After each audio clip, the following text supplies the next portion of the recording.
Hermanos, ¿cómo están? Muy buenas tardes, muy buenas noches, que el Señor sea con ustedes.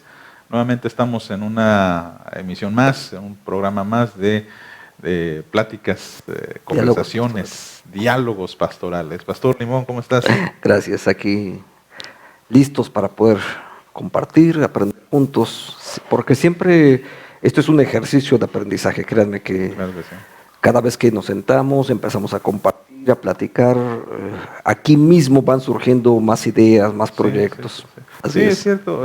Pues como hemos dicho reiteradamente, no hay un guión, no hay un script, no hay más que una idea que es la rectora de nuestra conversación Ujú. y a veces en la misma van saliendo estos aportes, estas ideas, estos recuerdos de lo que se ha leído, escuchado, Sí. visto, experimentado.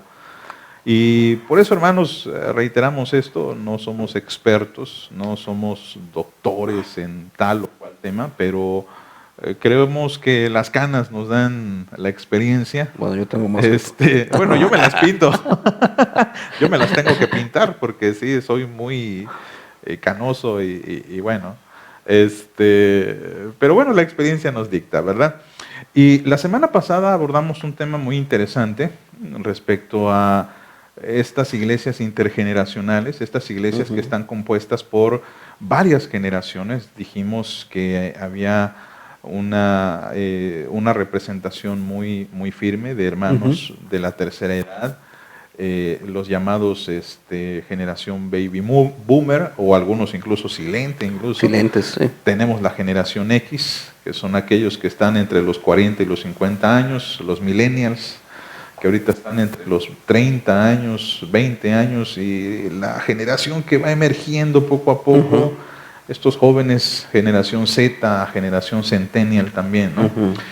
Y nos quedamos con una espinita la semana pasada que no abordamos de lleno, y es esto de, bueno, estamos conscientes de que la iglesia necesita alcanzar a las nuevas generaciones, Sí. estamos conscientes que estas nuevas generaciones no son como las generaciones anteriores, por obvias razones y el ambiente, el mundo, el medio en el que se mueven y desenvuelven. ¿Y qué cambios hay que hacer? ¿Qué cambios la iglesia necesita hacer? Ujú. Porque sí necesita hacer algunos cambios, me parece, para que podamos asimilar, alcanzar y disipular a las nuevas generaciones. Ujú. Sí, gracias. De verdad es que hay muchos cambios que hay que hacer. Tenemos muchas cosas que generar dentro de las iglesias y son modificaciones de muy diversos niveles. Yo pensaría que a lo mejor creo que uno de los mm, más notorios y al mismo tiempo posiblemente sea el más superficial, es el cambio en la liturgia. Liturgia no estoy pensando estrictamente en el sentido de, por poner un grupo de alabanza en lugar de música tradicional, con eso ya va a cambiar todo. Ujú. No, estoy pensando en algo un poquito diferente. Tenemos que ubicar primero que las personas en las diferentes generaciones tenemos diferentes estímulos, respondemos a diferentes modelos sociales, culturales y que nuestras preocupaciones también van cambiando. O sea, van cambiando, no son las preocupaciones de una persona como yo, cercano a los 60 años, que las preocupaciones que tiene un joven de 20 e incluso son muy diferentes de las que tiene un jovencito de 12 años. Entonces, son totalmente distintas. Ahora, partiendo de esa pluralidad que ya está en cada iglesia, ¿podría una iglesia mantenerse tal y como está? Y siempre va a haber 4 niños, dos jovencitos, siempre los va a haber. Pero si nos interesa realmente una iglesia creciente, fructífera, que esté alcanzando, impactando a las siguientes generaciones, los cambios son indispensables. Claro. Cuando hablamos de liturgia, por supuesto, tenemos que hablar de cultura. Un profesor Ujú. de liturgia que teníamos en el seminario, basándose también en otros libros, ahorita se me viene el nombre de uno de estos libritos de culto cristiano de Ujú. Maxwell. Ah, ok, Él más o menos, mencionaba sí. que, de hecho, la liturgia, el culto, depende mucho de la cultura. De ahí viene la palabra culto. Ujú, Y la cultura va variando de región en región, de país en país. Y no todas las expresiones de alabanza, no todas las expresiones litúrgicas son las mismas, porque depende mucho del lugar y ujú. la región en donde uno se encuentre. Por mencionar ejemplos, y el autor mencionaba un caso muy simpático. En África hay personas que tocan flauta con la nariz. Ujú. Eso no es muy común aquí, porque se tiene flauta, cierto, pero lo usamos con la boca, ¿no? África es mucho de tambores, mucho de percusiones, Ujú. y eso es lo que ellos incluyen en su forma de adorar, en su forma de alabanza. Lo mismo pasa en muchas regiones de nuestro país, en donde, por Sí. ejemplo, uno va a estas regiones de la costa, por ejemplo, donde la música es muy tropical, donde los hermanos alaban al Señor de una forma muy particular y que difiere mucho, por ejemplo, de las grandes ciudades, en donde estamos acostumbrados un poquito más a la formalidad, un poquito más a Mm, la seriedad, a la solemnidad, si queremos verlo así, y que también parte de la liturgia es el vestuario, por ejemplo, ujú. ¿no? En el centro del país y en algunas regiones es muy común ver hermanos yendo a la iglesia de saco, de Saco y corbata, corbata, el sí. pastor. Esa es parte de una expresión litúrgica. Y, por ejemplo, mi padre me decía que en Estados Unidos todavía existe esta idea del cuello clerical, Sí, por en algunos ejemplo. sitios. Me preguntaba por qué en México no se usa, está prohibido. No es que esté prohibido, sino simplemente culturalmente hablando, México no heredó mucho eso. Los Ujú, misioneros norteamericanos cuando vinieron al país y evangelizaron, pensaron que el cuello clerical ahuyentaría a la gente y no lo usaron. Y ujú. desde entonces así se quedó. Pero realmente uno va a un país en Europa, va a Inglaterra, va a Estados Unidos, donde hay pastores presbiterianos y con su cuello clerical y no pasa nada.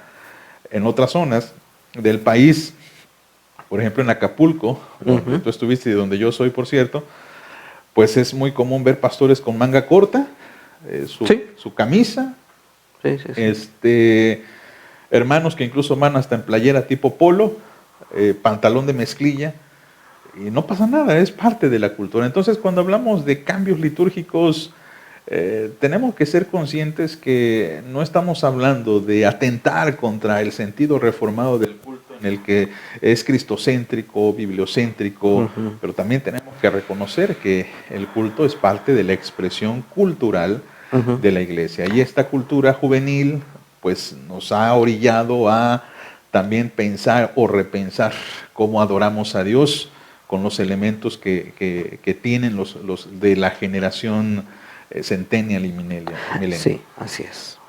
Ah, yo creo que precisamente todo el concepto de cultura y de culto, como uno de los elementos, pienso que es precisamente la parte más visible, Ujú. insisto en que es la parte también más superficial, Sí, es cierto. porque los cambios profundos no están solamente en la liturgia, pero sí es importante un cambio en ese nivel por una razón. Primero porque es donde habitualmente llega la gente. Claro. O sea, Es lo que ve la es lo que gente, se mayormente la acerca. gente ve, es tu manera de presentarte, etcétera.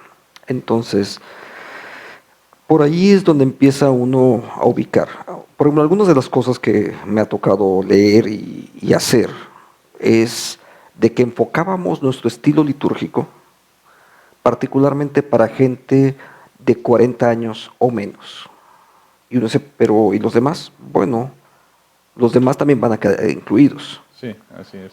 Pero si lo enfocamos específicamente hacia gente de 40 años, en lo común van a ser gente que todavía son profesionistas, que ya terminaron sus carreras, que probablemente tienen unos pocos años de casados y que quizás tengan hijos adolescentes, etcétera. De entrada ya estás ubicando un núcleo específico que tiene la posibilidad de reproducirse, al menos biológicamente. Claro. Por lo menos en el nivel biológico tienen esa capacidad para poderse reproducir. Si adicional a ello estamos ubicando de que somos más enfáticos, por ejemplo, en el lenguaje. Ujú. Hay ocasiones que en las iglesias usamos un lenguaje críptico. O sea, usted no sabe qué es eso de críptico. Bueno, por eso precisamente usé esa palabra. Porque es un lenguaje tan especializado. En ningún otro lugar hablamos de diáconos. En ningún otro lugar la palabra ancianos tiene una connotación tan específica. O cosas comunes, los himnos, ¿no? Y algunos de los himnos, que a mí me gustan mucho, por cierto, y últimamente hemos estado usando más himnos en nuestros servicios, pero estamos usando himnos con ciertas adaptaciones precisamente para poder hacer una música más contemporánea, aunque las letras siguen siendo himnos tradicionales. Pero la verdad es que hay algunos himnos que para muchas de las personas es una interrogante qué es lo que la gente está cantando, particularmente para la gente que llega por primera vez al culto, ¿no? Nuestra regia enseña en estemos, nuestra regia enseña tremolando está. Así dice uno de nuestros himnos, ¿no? Sí, sí, sí. Y alguna vez le platiqué con un grupo de jóvenes y ¿qué es eso? Y hubo un enorme signo de interrogación porque nuestra regia enseña tremolando está. En una sola frase hay 2 o 3 palabras que a lo mejor no las usamos de forma común. Entonces, corremos el riesgo de cantar como repetición y no estar realmente significando nada en lo que estamos diciendo. Entonces, ahí es donde empieza también el por qué cambios en la versión de la Biblia, tú lo has mencionado antes, Sí. cambios en la versión de la Biblia para un lenguaje más comprensible, incluso en la dirección del culto. A veces nos hemos convertido en presentadores, Es cierto. ¿no? En lugar de ser... Como siguiente número tenemos tal cosa, ¿no? Justo, ¿no? Ajá. Entre las cosas que aprendí de seminario era de que el liturgo, para usar la terminología formal, el liturgo es un animador litúrgico. Es el que está conduciendo al pueblo, como dirían los salmos, conduciendo a tu pueblo a la adoración. Entonces, ese es el papel del liturgo, no solamente, hermanos, a continuación el himno X, y ahora el hermano va a pasar a hacer la oración. Esos son presentadores. Sí, así es. Y necesitamos un lenguaje distinto, más Claro, fluido. claro. Que tampoco creo yo, vale la pena aquí hacer esta acotación, tampoco estamos pretendiendo que se vaya al otro extremo, porque a veces hay iglesias no necesariamente reformadas. No es un show tampoco. Sí, hay iglesias que no sí. necesariamente son reformadas, pero que el culto ya lo convierten en una especie de show, en donde hay hielo seco, luces de colores. No estamos hablando tanto de eso.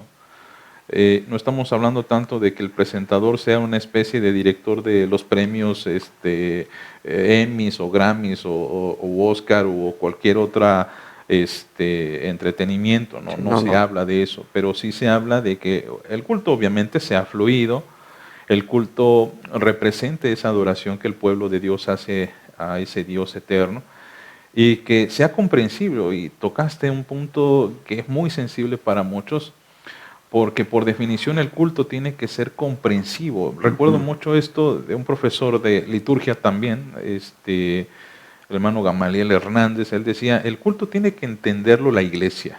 Así es. Y a veces hay himnos que ciertamente necesitan una revisión, un retoque. Y aquí sí yo iría hacia un cambio, no de todo el himnario, pero sí de alguna forma que el himnario... Creo que es un buen momento. Nuestro himnario presbiteriano, que usamos casi como el himnario sagrado, ya tiene 20 años. Sí. Me parece que es un buen tiempo para que podamos cambiar. Sí. Hubo una época, me dediqué a la historia, al inicio del ministerio. Hubo una época en la que el himnario cambiaba cada año.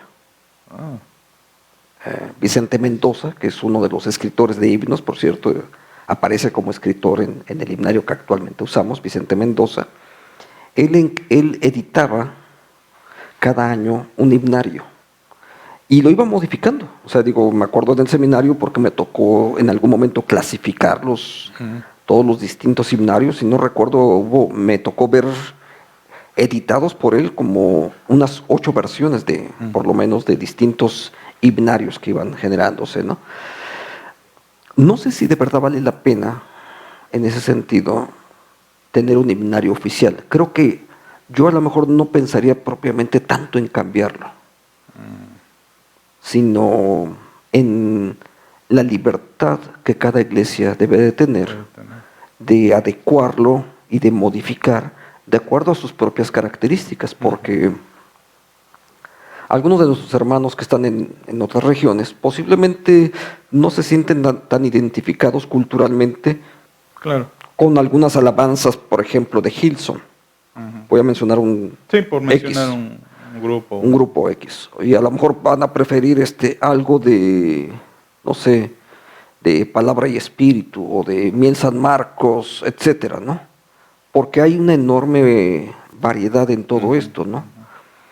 Entonces es muy complicado que una editorial o la Iglesia Nacional de verdad esté editando cada año y tratar de que todas las iglesias en el país lo adopten y los hermanos también que lo puedan estar comprando constantemente, ¿no? Entonces creo que eso sería un poco complicado.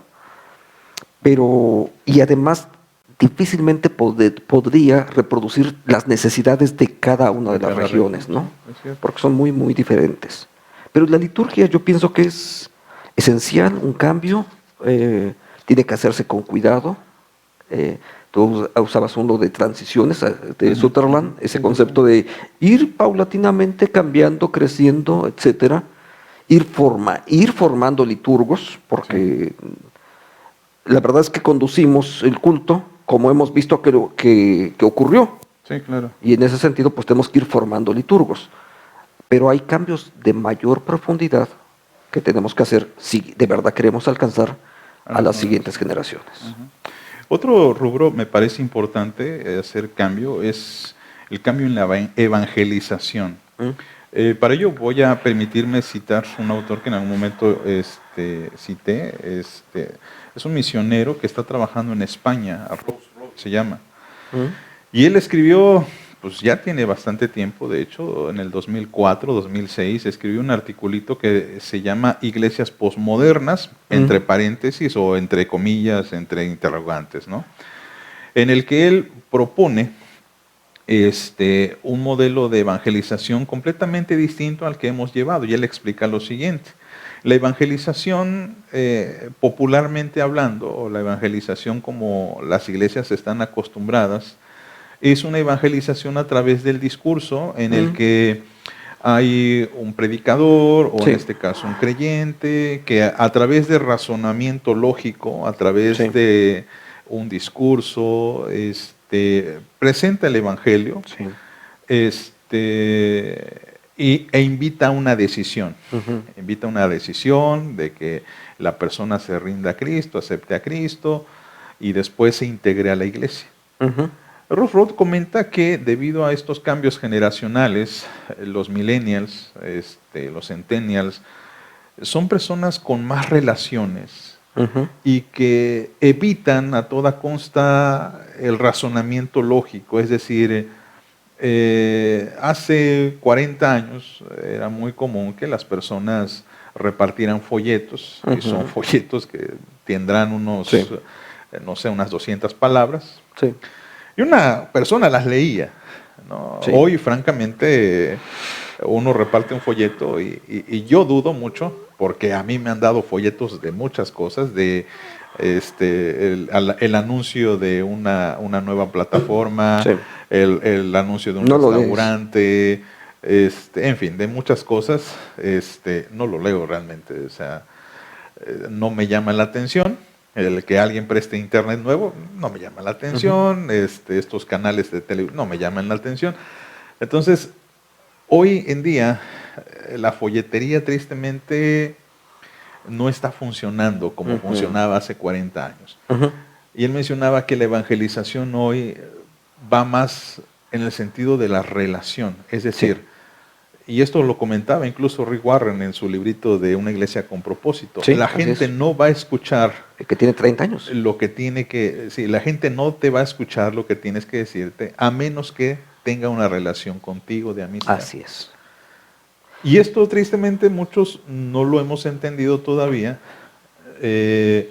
Pensamos que evangelizar depende mucho de ir tocando puerta y puerta, porque así dice la Biblia que Jesús procedió. Entendemos, por Ujú. supuesto, que era un contexto muy particular en el que el Señor Jesús estaba mostrándonos esa técnica de evangelización. Ujú.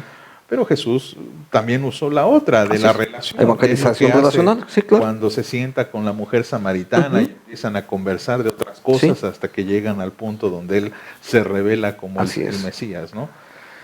Entonces, él dice, Rolf Roth menciona que esta generación es más de relación, en el que les gusta probar, les gusta experimentar. Ujú. Sí. Ellos son más De de... hecho, la posmodernidad está marcada por la palabra experimentar. Ajá. Y que de hecho, él menciona algo muy interesante, dice, esta generación es más propensa Ujú. a visitar a las iglesias cristianas sin ningún prejuicio. De que tú puedes invitarlos, te invito a mi iglesia, y van, y él menciona que la evangelización entonces va fluyendo a través de esta relación Ujú. y que la persona pide primero ser parte de, no que sea miembro de la iglesia, pero sí ser parte por lo menos de la comunidad, que vaya, Ujú. y en el camino le vas enseñando de Cristo un poco Ujú. más, y obviamente lo llevas a que tome una decisión. Sí. Me pareció muy importante, muy interesante esta forma de plantear la nueva evangelización, no sé si llamarla así, pero creo que en las iglesias necesitamos, precisamente por eso, cambiar nuestro enfoque de Ujú. evangelización, Sí, el volvernos más relacionales, así es. el volvernos más, ¿cómo diríamos? De intención, más intensivos, en el sentido de que hay gente que estará visitando nuestra iglesia y que no va a ser creyente, Ujú. y que tenemos que esperar eso, y por lo tanto hay que facilitarles a estas personas una experiencia con el Señor Sí. que les lleve al reconocimiento de sus pecados y a Ujú. la eventual rendición, ¿no? Claro. Fíjate que me hiciste recordar, y voy a mencionarlo ah, dando los créditos a quien le corresponden. Hace algunos años estábamos en Acapulco y veníamos batallando con el concepto del esfuerzo cristiano. Un intento, otro intento y no funcionaba. No creo que esté mal en sí mismo el esfuerzo cristiano en sus bases teológicas, ese es otro asunto, sino quizás creo que más tenemos dificultades al respecto de cómo se está organizando. En fin, Ujú, ujú. finalmente, y más hablo de las relaciones y cómo se genera, precisamente porque el esfuerzo cristiano es un proyecto de 1800 y algo, y los jóvenes de hoy en día están en otro canal. Sí. Entonces, sus principios teológicos me parecen siendo muy, muy atinados. Servir a Cristo, servir a su iglesia, etc. En ese entorno, eh, dos de los chicos de la iglesia, Fer y Gio, y los quiero mencionar porque fue trabajo de ellos, y quizás ahí es donde empiezo a lo mejor a ubicar cuál fue también mi trabajo y del consistorio. Nuestro trabajo fue acompañar, apoyar, animarles a lo que ellos estaban haciendo. Entonces, empezaron a usar un concepto que hoy, por cierto, recientemente la Iglesia Nacional Presbiteriana firmó un convenio con los grupos alfa. Nosotros empezamos a usar, allá en Acapulco se empezaron a usar los grupos alfa hace casi 5 años atrás. Y nuestro grupo de jóvenes de la iglesia, un grupo de iglesia local, pasó de 2 a 80 en casi 2 años. O sea, ¿cómo puede producirse un cambio de 2 a 80. Bueno, Dios usó las herramientas del Grupo Alfa y mucho del trabajo de Fernando y de Gio, y ellos se metieron enormemente en el trabajo y hubo un cambio enorme. De hecho, de esas 80 personas, de esos 80 jóvenes, el 75-80% de ellos eran jóvenes que por primera vez iban a un templo. Muchos no tenían familias cristianas, no venían de un trasfondo evangélico, etc.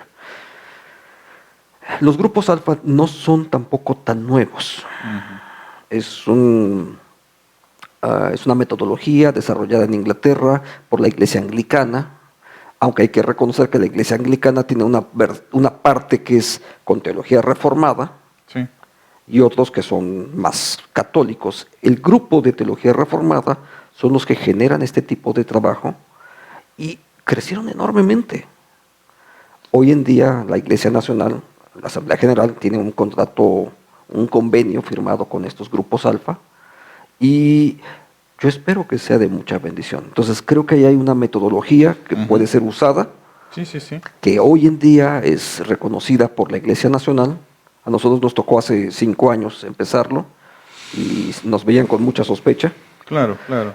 Pero además debo de decir que ahí viene también parte de nuestro trabajo como adultos, como generaciones adultas.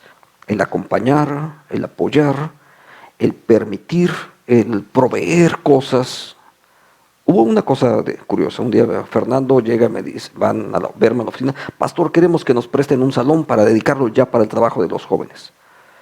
Dije, ok, está bien. Mira, en tal parte está un pequeño auditorio que tiene la iglesia, está en la parte alta, ellos pueden usarlo, pero lo queremos pintar de negro. Dije, no, de negro no. Claro, claro. Vido mi prejuicio, lo pintaron en azul. En azul oscuro, pero tenía cierta actitud de por qué lo iban a hacer así. Finalmente la verdad es que Dios bendijo. Entonces creo que también debemos de acompañar, apoyar, Claro, claro. si puedo decirlo así, mentorear, si es posible esa parte, porque esos jóvenes que están ahí en las iglesias, lo que necesitan es que de alguna manera tengamos confianza en ellos y ellos pueden desarrollarlo.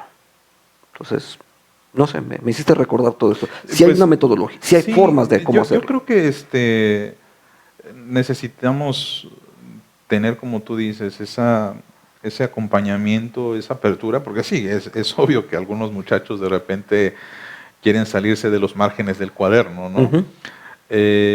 Pero me parece muy, muy útil ese testimonio, porque ellos, estoy segurísimo que hicieron esa evangelización más relacional, que es la que hace Así falta. es. Lo que pasa es que los grupos alfa precisamente empiezan con eso. Ujú. Entonces invitaría a mis hermanos que nos están viendo a que busquen grupos alfa en América Latina. Hay muchísimos. La Iglesia Nacional tiene un convenio con ellos, pueden contactar directamente con la Asamblea General o con el Ministerio de Evangelización, y ahí hay muchos recursos más que se pueden utilizar. Y hay algunos de nosotros que ya pasamos por ahí. Claro, claro. Sí, el experto no soy yo, el experto es Fernando y Gio, pero Claro. ellos incluso en algunas ocasiones me acompañaron como ponentes en algunos congresos de Movipress. Entonces, hay muchas cosas que ellos seguramente tienen para compartir y de cómo hacerlo. Bueno, abordamos ya la liturgia, abordamos la evangelización. Me parece que otro cambio que la iglesia necesita hacer es con respecto a lo digital, y eso me parece importante.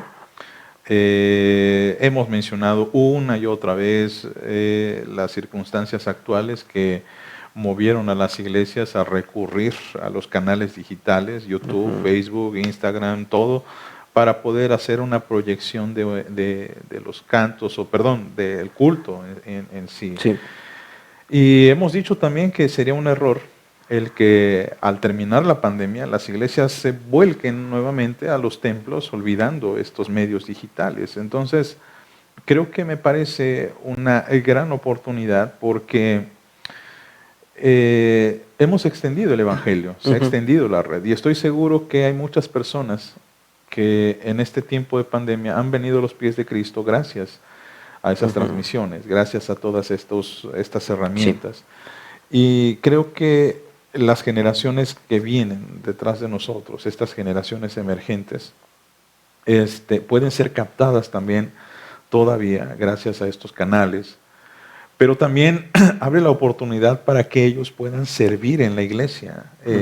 Algo que muy constantemente buscamos es cómo poner a los jóvenes a trabajar en la iglesia. A veces pensamos que en el grupo de jóvenes, haciendo sus dramas, haciendo alabanza a lo mejor, pero creo que esta también es una oportunidad porque como ellos se desenvuelven allí, es muy sencillo para ellos a lo mejor ser el administrador de la página de Facebook de la iglesia y subir fotografías, subir Sí. eventos, subir avisos, subir imágenes, versículos, etcétera.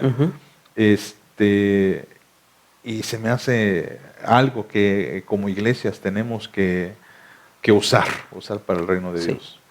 Sí, la digitalidad es algo que ya es una realidad.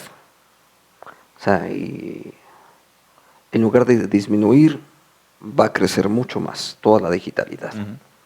Ah, vienen cambios tecnológicos muy, muy importantes para los próximos, no voy a hablar de 10 años, estoy hablando de los próximos 3, 5 años, vienen cambios tecnológicos muy, muy importantes. Ya la gente está trabajando en muchas cosas de estas. Y este es otro escenario en el que la iglesia debe estar presente. Creo que sí, particularmente los jóvenes, la gente más joven, debe de estar ahí presente, no solamente por su propia estancia, que ya están ahí en las redes, ya tienen muchos de ellos sus propias cuentas, y yo tengo nietos que ya están pensando en cuando tengan 12, 14 años para poder tener su propia cuenta porque todavía no pueden, porque Claro. tienen 9 años el mayor, ¿no? Entonces todavía no puede tener una cuenta de TikTok y demás porque no es, él está pensando en que cuando sea adolescente ya. Y estás pensando en niños realmente. Realmente entonces necesitamos animar otra vez, acompañar a los hermanos, a los jóvenes de la iglesia, si es posible, facilitar equipos, instalaciones. Por cierto, lo que tenemos en este pequeño estudio, si les sirve, está para eso, para servir a la iglesia y no tienen que producir lo que nosotros queremos, Claro, sino lo que Dios les ha llamado a producir. Finalmente este es equipo que simplemente se usa para eso o se ocupa para otras cosas, ¿no? Finalmente es la opción. Pero el desarrollar materiales que sean con colores distintos, con animaciones diferentes, con el manejo no solamente de cámaras, sino con otro tipo de lenguajes, es imprescindible hoy en día. Y las iglesias ya debemos de incorporar dentro de los programas de la iglesia toda el área de la digitalidad. Es un ministerio más de la iglesia, así como tenemos a lo mejor un ministerio de educación, seguramente tenemos que desarrollar un ministerio de multimedia que sirva y que sea multipropósitos, porque al final de cuentas la producción de materiales para niños es bien diferente de lo que necesitamos para adultos. Claro. Sí. Yo vi por ahí un material interesante, me gustó, y cuando salió el anuncio de que iban a estrenar el primer capítulo, me animé muchísimo. Y estaba ahí viéndolo, ¿no? De hecho, ahora sí, me puse atención para ver el primer capítulo de un programa en Estados Unidos de una iglesia importante. La verdad es que cuando vi el primer capítulo, me gustó. Es un Joe el que está explicando,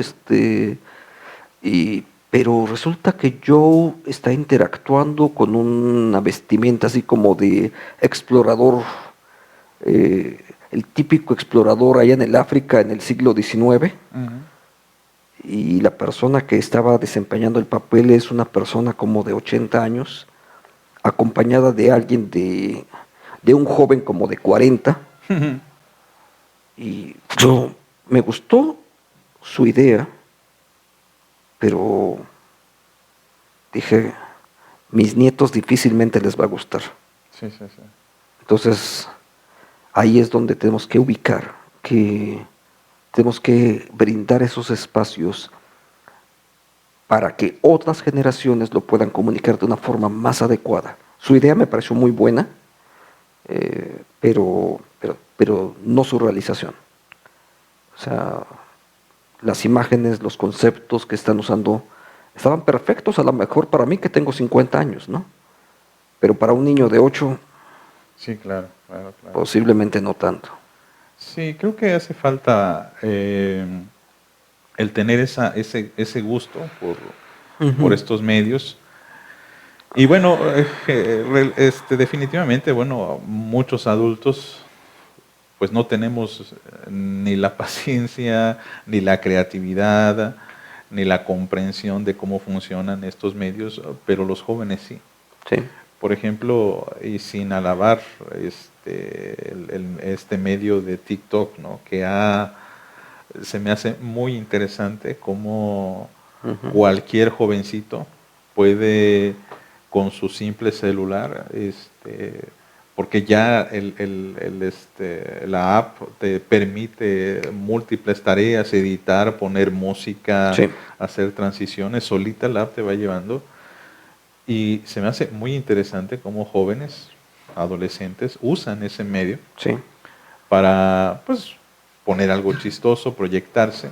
Y es cierto, es verdad que existe mucha perversión, es cierto, hay mucha gente que lo usa pues, para mal, para mostrar desnudos, etcétera, pero pero ahí necesitamos el Evangelio. exacto, pero también he visto a algunos jóvenes cristianos muy valientes, tengo que decir, que suben, por ejemplo, sus opiniones, Ujú, que suben algunos relatos bíblicos sí, cristianos, o incluso suben algunas cosas chuscas sí, de lo que sucede en la iglesia, ujú, ¿no? Como para sonreír. Por ejemplo, recuerdo este, un videíto muy cortito en el que un joven ponía algo como cuando el pastor dice un chiste, los religiosos y ponen una actitud y cómo actúan los jóvenes, ¡ah, ja, ja, muy bueno! O cómo actúan otros, ujú, algo muy simpático y pero que tiene ese contenido cristiano, ese contenido de un joven que tiene una inquietud personal que quiere gastar parte de su tiempo, su energía, ujú. que a lo mejor no quiere ser tan famoso, pero pues por lo menos hacer algo, ¿no? Entonces, los medios digitales son o podrían ser una muy buena herramienta si la Sí, iglesia decide adoptarlos y como tú bien mencionabas con este ejemplo que diste, mentorearlos, pastorear sí. a los muchachos, ¿no? Hay muchas cosas Podrían más. haber muchas cosas, hermanos. Obviamente hemos mencionado también cambio de la Biblia, por ejemplo, en algunas Sí, iglesias.